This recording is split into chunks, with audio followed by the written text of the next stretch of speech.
Notícia de primeira mão para você, inscrito do canal Fatos do Futebol. O Red Bull Bragantino acaba de acertar a venda do jogador Claudinho. A notícia será divulgada após o final das Olimpíadas. Lembrando que atualmente Claudinho está representando a seleção olímpica brasileira que joga nesse sábado contra a Espanha. Mas afinal, para qual time foi acertada a venda do jogador Claudinho? Eu vou te contar agora. Mas antes da notícia eu vou pedir a tua força. Deixa teu like, se inscreve no canal, irá ajudar muito.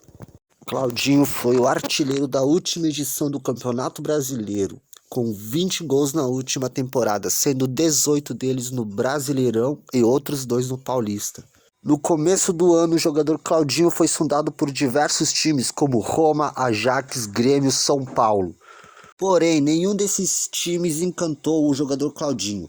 E seu novo clube será o Zenit da Rússia. A contratação equivaleu a 93 milhões de reais na cotação atual. O time Zenit ocupa a primeira colocação no campeonato russo. É onde estão os jogadores atuando, Douglas Luiz e Malcolm.